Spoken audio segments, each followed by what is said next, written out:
BJP നേതാവ് K Surendran ചിലപ്പോൾ Shri K Surendran ഇപ്പോൾ PM ശ്രീ തൽക്കാലം മരവിപ്പിക്കാനുള്ള ആലോചനയാണ് ഇപ്പോൾ സർക്കാർ എടുക്കുന്നത്.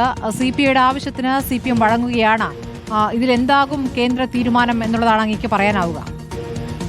അല്ല, ഇതിലിപ്പോ മരവിപ്പിക്കൽ നടക്കുന്ന കാര്യമാണെന്ന് എനിക്ക് തോന്നുന്നില്ല. കാരണം ഇതിന്റെ MOUയിൽ വളരെ വ്യക്തമായി പറയുന്നുണ്ട്, കരാർ ലംഘിച്ചാൽ കേന്ദ്രത്തിന് സംസ്ഥാനത്തിന്റെ ഒഴിവാക്കാൻ സാധിക്കും. പക്ഷെ സംസ്ഥാനത്തിൽ നിന്ന് പിന്മാറാൻ സാധിക്കില്ല, ഒന്നാമത്തെ കാര്യം.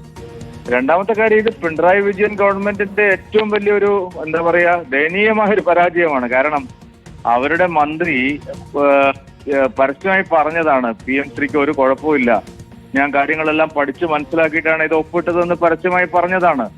അപ്പോൾ ഒരു സർക്കാരിന് നമ്മുടെ ഫെഡറൽ സിസ്റ്റത്തില് കേന്ദ്രവും സംസ്ഥാനവും തമ്മിലുള്ള ഒരു ധാരണാപത്രത്തിൽ ഒപ്പിടുമ്പോൾ CPI പറഞ്ഞു അതുകൊണ്ട് ഞങ്ങൾ പിന്മാറുന്നു എന്ന് അവിടെ പോയി പറയാൻ സാധിക്കില്ല. വലിയ പരാജയമാണ്. ശരിക്കും പറഞ്ഞാൽ പിണറായി വിജയന്റെ പേര് പിണറായി പരാജയം എന്നാക്കേണ്ട സ്ഥിതിയിലാണ് ഇപ്പോൾ വന്നിരിക്കുന്നത്. എന്തടിസ്ഥാനത്തിലാണ് അവർക്ക് പിന്മാറാൻ സാധിക്കുന്നത്? ഏത് കരാർ വ്യവസ്ഥകളുടെ ലംഘനമാണ് ഉണ്ടായിരിക്കുന്നത്?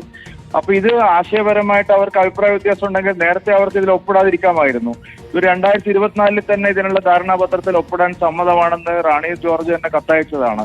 അതിനുശേഷം ഇവര് പോയി ഒപ്പിട്ടു. ഇനിയിപ്പോ ഒരു ദിവസം രാവിലെ ഞങ്ങൾ CPI പറഞ്ഞിട്ട് മാറുകയാണെന്ന് പറഞ്ഞാൽ അത് രാഷ്ട്രീയമായിട്ടും ഒരു ഭരണഘടനാപരമായിട്ടും ഉള്ള ഒരു വലിയ ഒരു തിരിച്ചടിയാണ് സർക്കാരിന്.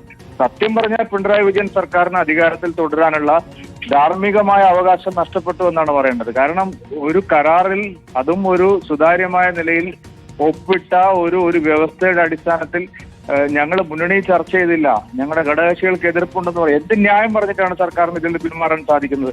ഇത് ലക്ഷക്കണക്കിന് വരുന്ന വിദ്യാർത്ഥികളോടുള്ള വലിയൊരു വെല്ലുവിളിയാണ്. ഈ തീരുമാനത്തിൽ പിണറായി വിജയൻ ഇപ്പൊ ഇതിന് കരാറിൽ നിന്ന് പിന്മാറാൻ തീരുമാനിക്കുന്നു എന്ന് പറഞ്ഞ് കത്തയച്ചാൽ അത് യാഥാർത്ഥ്യമാവാനുള്ള ഒരു സാധ്യതയുമില്ല. ഞാൻ മനസ്സിലാക്കുന്നത് നിയമസഭാ തെരഞ്ഞെടുപ്പ് വരെ നീട്ടിക്കൊണ്ടുപോകാനുള്ള ഒരു തന്ത്രപരമായ സമീപനം മാത്രമാണ് എന്നാണ് എനിക്ക് തോന്നുന്നത്. തൽക്കാലം മരവിപ്പിക്കുന്നു, ഇളവുകൾ വേണം എന്നാവശ്യപ്പെടുമെന്നാണ് അറിയുന്നത്. അല്ല, അങ്ങനെ മരവിപ്പിക്കാൻ സാധിക്കില്ലെന്ന്. ഈ കരാർ വളരെ വ്യക്തമായിട്ടും എഴുതിയുണ്ടാക്കിയിട്ടുള്ള ഒരു കരാറാണ്. ആ കരാറിൽ നിന്ന് ഏതെങ്കിലും ഒരു സാഹചര്യത്തിൽ സംസ്ഥാന ഗവൺമെന്റിന് പിന്മാറാൻ കഴിയില്ല. MOUയിൽ ആദ്യം തന്നെ പറയുന്നത് അതാണ്.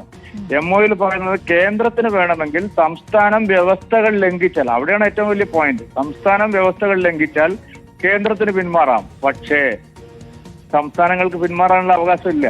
ഇനി എന്ത് മനസ്സിലാക്കിയിട്ടാണ്, ഏത് നിയമോപദേശത്തിന്റെ അടിസ്ഥാനത്തിലാണ് ഇത് ചെയ്തതെന്ന് എനിക്കറിയില്ല.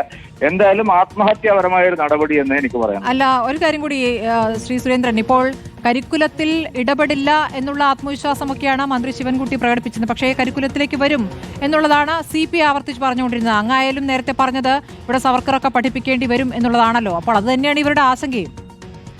അല്ല, കരിക്കുലത്തിൽ ഏകപക്ഷീയമായിട്ട് സ്റ്റേറ്റ് ഗവൺമെന്റ് ചെയ്യാൻ പറ്റില്ല എന്നുള്ള വസ്തുതയാണ് ഞാൻ പറഞ്ഞത്. ഞാൻ വേറെ ഒരു കാര്യവും പറഞ്ഞിട്ടില്ല. അതായത് ഒരു കാര്യം നിങ്ങൾ പഠിപ്പിക്കുമ്പോൾ അതിന്റെ എല്ലാ വശങ്ങളും പഠിപ്പിക്കണം. നമ്മുടെ ഒരു പാർട്ടി നയം വെച്ചിട്ട് ഒരു കാര്യം പഠിപ്പിക്കാൻ പറ്റില്ല. ഞാൻ സാവർക്കറെ കുറിച്ചും എഡ്ഗവാറിനെ കുറിച്ചും ദീനദയാൽ ഉപാധ്യായെ കുറിച്ചും പറഞ്ഞത് വെറുതെ പറഞ്ഞതല്ല. ഞാൻ ആ 3 പേരുകൾ ആവർത്തിച്ച് പറഞ്ഞത് കരിക്കുലത്തിൽ തെറ്റായ, ചിലപ്പോൾ സാവർക്കർ ഷൂ നക്കി എന്ന് നിങ്ങൾ പറയുന്നു, ഇവിടെ ഈ LDF പ്രചരിപ്പിക്കുന്നു. പക്ഷെ അത് കരിക്കുലത്തിൽ പഠിപ്പിക്കാൻ പറ്റില്ല. കാരണം ചരിത്ര വസ്തുതയോട് അത് യോജിക്കുന്നില്ല. അപ്പൊ അതുകൊണ്ട് കരിക്കുലത്തിന്റെ കാര്യത്തിൽ സംസ്ഥാനങ്ങൾക്കാണ് പൂർണ്ണമായിട്ടുള്ള അധികാരമെങ്കിലും കേന്ദ്ര മാനദണ്ഡങ്ങൾക്കനുസരിച്ച് മാത്രമേ, വസ്തുതകൾക്കനുസരിച്ച് മാത്രമേ കരിക്കുലം എഴുതാൻ പറ്റുള്ളൂ. ആ പോയിന്റ് ഞാൻ പറഞ്ഞത്. അത് അന്ന് പറഞ്ഞപ്പോൾ എന്നെ എല്ലാവരും ആക്ഷേപിച്ചു. അതിപ്പോ ശരിയാണെന്ന് ബോധ്യമില്ലേ? ശരി, വളരെ നന്ദി ശ്രീ കെ സുരേന്ദ്രൻ. ഇപ്പോൾ പിണറായി വിജയൻ എന്നുള്ള പേര് മാറ്റണം, പിണറായി പരാജയൻ എന്ന് ആക്കണം എന്നൊക്കെയാണ് ഇപ്പോൾ ശ്രീ കെ സുരേന്ദ്രൻ പ്രതികരിച്ചപ്പോൾ